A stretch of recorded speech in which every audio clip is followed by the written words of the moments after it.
Vera, we meet again. Vera Farmiga. Did I pronounce that right? Perfectly. Yeah. Oh, I love it. Someone else Yeah. mispronounced her name Melodiously. earlier, and I did Yeah. not correct them because I felt very righteous in my in our filmed in our Sundance and relationship that we have going. It gets basically. butchered a lot. It gets butchered all the time. I would imagine. So goats.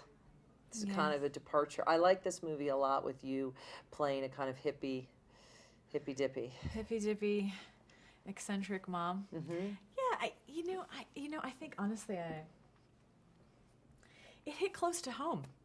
I felt that it's pretty much me playing. Really? Well, yeah, it's a mom who's just having a hard time being a mom sometimes. Mm-hmm. Who's just trying to be the best mom she can be. Who's yearning to be the best mom she can be.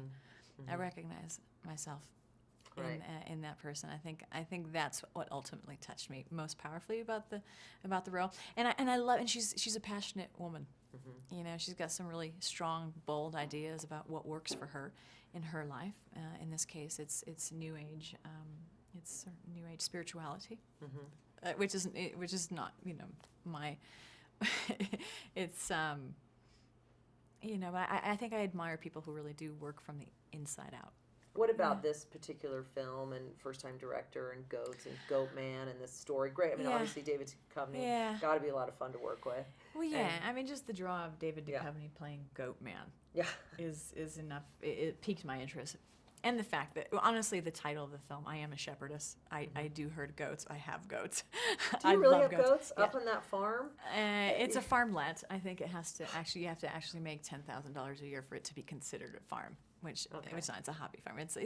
They're moving scenery. I don't farm goats. Or before I had kids, I did shear the wool and I knitted it, and my husband got a sweater a year, but that hasn't happened for a few years. But I guess it was just the title of the film that hooked me. He had you at goat. He had me at goats.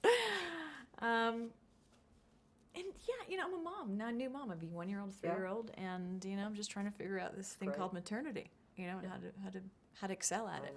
And to me, that's what the script was about. I mean, certainly from my perspective and what the kid journey my character takes, and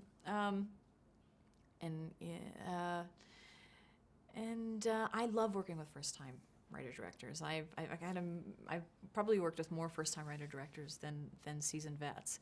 I have worked with heavyweight champions, but the thing that's consistent about it is process and how I think what makes a good leader and leadership in a director is their motivation, their passion, their enthusiasm, and how they kind of Henry V. Kind of Henry V effect that they have on you. And Chris had that from our first conversation. Well, it's great. I always love seeing you, and I hope maybe next year you'll be back. Who knows? Or I'll see you on the big screen in a movie coming out soon. Safe House. Safe House. Safe House with Denzel Washington. Fantastic, right? Ryan Reynolds. Yeah. That'll be great. Yeah. I love Denzel. I love Denzel. So what's I'll not be to there. love, huh? Right? Yeah. All right. Well, it's great to see you. All right. Yeah. You All too. right. Bye, honey. Always nice to talk to you.